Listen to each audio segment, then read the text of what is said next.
Indonesia merupakan negara tropis yang terletak di antara dua benua dan dua samudera, sehingga memiliki beragam sumber daya alam yang melimpah.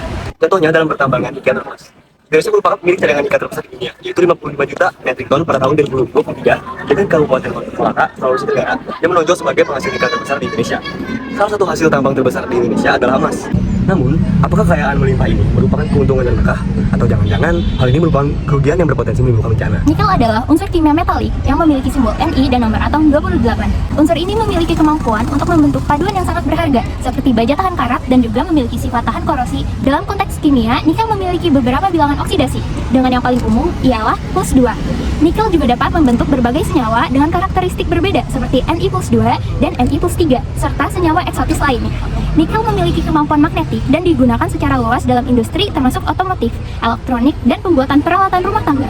Penggunaannya dalam baterai lithium-ion untuk mobil listrik semakin meningkatkan relevansinya. Emas adalah unsur kimia dengan simbol Au dan nomor atom 79 sebagai logam mulia. Emas dikenal karena sifatnya yang tidak reaktif sehingga tidak mudah teroksidasi dan korasi. Emas memiliki warna kuning yang khas dan sering digunakan dalam perhiasan, investasi, serta aplikasi industri. Emas sangat tidak reaktif sehingga tidak bereaksi dengan sebagian besar asam dan basa. Namun ia dapat bereaksi dengan larutan tertentu seperti aqua regia. Emas memiliki beberapa kadar oksidasi. Senyawa-senyawa ini dapat membentuk berbagai kompleks dengan ligan. Emas dapat membentuk senyawa seperti emas klorida dan emas sianida yang digunakan dalam proses pemurnian dan pertambangan emas. Emas memiliki titik leleh sekitar 1064 derajat Celcius dan titik didih 2970 derajat Celcius.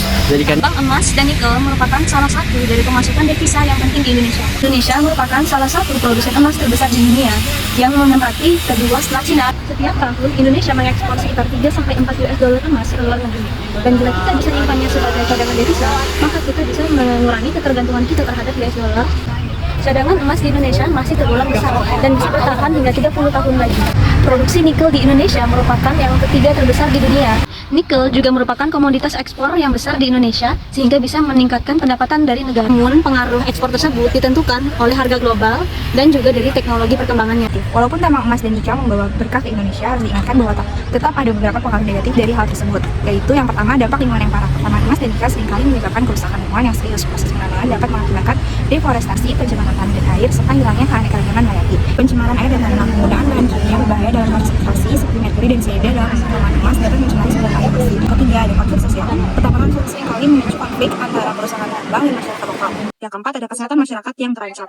Paparan terhadap populasi dan kegiatan pertambangan dapat menyebabkan berbagai masalah kesehatan bagi penduduk setempat, termasuk gangguan pernafasan, keracunan logam berat, dan penyakit kulit. Oleh karena itu, penting untuk mempertimbangkan pendekatan yang lebih berkelanjutan dalam pengelolaan sumber daya alam.